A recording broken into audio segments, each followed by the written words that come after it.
Hi friends, bank వినియోగదారులకు బ్యాంకులు కొన్ని 6 బ్యాంకులు ఒక మంచి అప్డేట్ ఇచ్చాయన్నమాట. అంటే ఏంటంటే ప్రజలకు జీరో బ్యాలెన్స్తో బ్యాంకులు ఉంచుకోవచ్చని ఒక 6 బ్యాంకులు ముందుకు వచ్చినాయి అనమాట. అంటే జీరో బ్యాలెన్స్తో మనము బ్యాంకులో దాంట్లో డిపాజిట్ అమౌంట్ లేకపోయినా కానీ అదివరకు ఏంటంటే మినిమం బ్యాలెన్స్ లేకపోతే అమౌంట్ కట్ అయ్యేదనమాట. కానీ ఇప్పుడు ఏంటంటే మినిమం బ్యాలెన్స్ని 6 బ్యాంకులు తీసేయడం జరిగింది.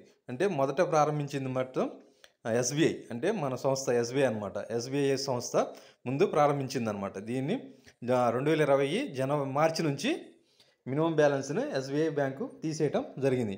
అలాగే అదే దారిలో ఇండియన్ బ్యాంక్ కూడా జూలై 7, 2025 నుంచి ఇండియన్ బ్యాంక్ కూడా మినిమం బ్యాలెన్స్ తీసేస్తున్నట్టు ప్రకటించింది. అలాగే ఈ బ్యాంకుల దారిలో నెక్స్ట్ బ్యాంకు కూడా ఇండియన్ బ్యాంక్ కూడా మినిమం బ్యాలెన్స్ని ఎత్తేయడం జరిగింది. తర్వాత కెనరా బ్యాంక్ కూడా జూలై 2025 నుంచి మినిమం బ్యాలెన్స్ని ఇంకా తీసేస్తున్నట్టు, అలాగే సేవింగ్ అకౌంట్స్కి, అలాగే కరెంట్ అకౌంట్స్కి, శాలరీ అకౌంట్లకు కూడా జీరో బ్యాలెన్స్ వర్తిస్తుందని ఈ బ్యాంకు తెలియజేయడం జరిగింది. అలాగే బ్యాంక్ ఆఫ్ బరోడా కూడా మినిమం బ్యాలెన్స్ని ఎత్తేయడం జరిగింది. అంటే ఈ బ్యాంకులో అకౌంట్ ఉంటే, సేవింగ్ అకౌంట్ ఉంటే చాలు. ఈ సేవింగ్ అకౌంట్ ఏంటంటే మినిమం బ్యాలెన్స్ జీరో ఉన్న పనిచేస్తుంది అనమాట. అలాగే పంజాబ్ నేషనల్ బ్యాంక్ కూడా అదే తరహాలో మినిమం బ్యాలెన్స్ని తీసేయడం జరిగింది. అంటే ఈ బ్యాంకుల్లో కూడా, అంటే పంజాబ్ నేషనల్ బ్యాంక్ అనేది నెంబర్ 1 బ్యాంక్ అనమాట.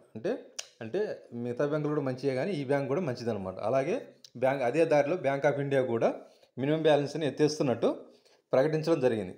అంటే మొత్తంగా ఈ 6 బ్యాంకులు మినిమం బ్యాలెన్స్ని, అంటే గవర్నమెంట్ బ్యాంకులు మినిమం బ్యాలెన్స్ని ఎత్తేస్తూ ఒక ప్రకటనను విడుదల చేశారనమాట.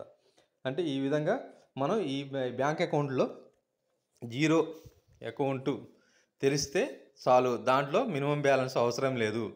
ఎందుకంటే ఇప్పుడు ఉన్న పోటీ ప్రపంచంలో యూపీఐ ద్వారా అన్ని ట్రాన్సాక్షన్లు జరుగుతున్నాయి కాబట్టి ఈ విధంగా ఈ మినిమం బ్యాలెన్స్ని తీసేయడం జరిగింది.